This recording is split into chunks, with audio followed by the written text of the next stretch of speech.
네, 원전 사고의 아비규환을 그린 영화 판도라가 지난해 관객들의 많은 관심을 받았는데요.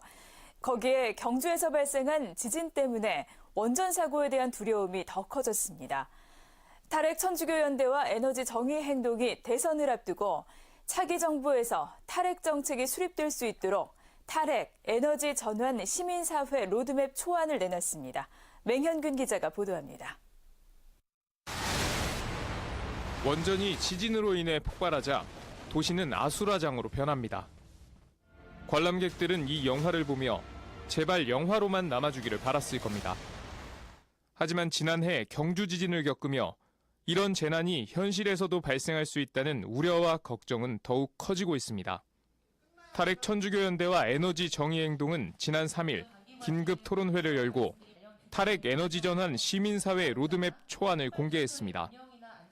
요즘 나오고 있는 여러 가지 탈핵과 관련된 이야기들을 한번 의견을 나누고 모아보는, 그래서 새로운 흐름을 좀 만들어보는 한 창구 역할로 당면한 대통령 선거 탈핵 진영은 무엇을 제안할 것인가 하는 긴급 토론회를 제안하게 되었고, 로드맵에는 차기 정부가 초기에 실행해야 할 10개의 단기 과제와 임기 동안 추진할 5개 중장기 과제가 포함됐습니다.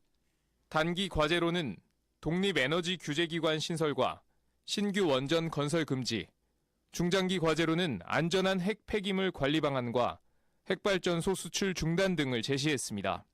국가에너지위원회의 위원은 대통령이 임명하고 임기를 보장해서 독립성을 기하고 또 국회 인사청문 대상으로 해서 민주성을 더해야 할 것입니다. 또한 민간 전문가나 시민사회 추천 인사가 의미 있는 비중으로 참여하는 게 필수적일 겁니다.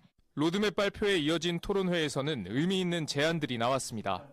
저희들 같으면 송변전 주변 시설에 대한 법률안에 의해서 송전탑 시스템이 계속 문제가 생기는데 이건 재생에너지뿐만 아니라 이 에너지 문제와 관련된 분쟁은 이제 계속 증가할 거라고 한다면 이게 독립적으로 이런 부분에서 분쟁 조정을 위한 그런 것들이 필요하지 않을까.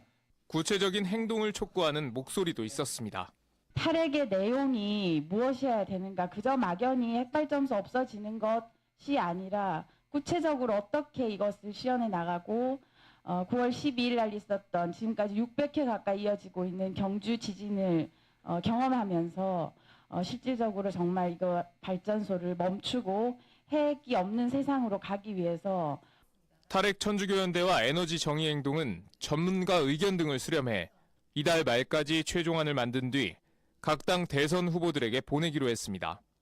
로드맵이 시민사회의 주장을 넘어 실질적인 정책 수립에 기여하도록 하기 위해서입니다.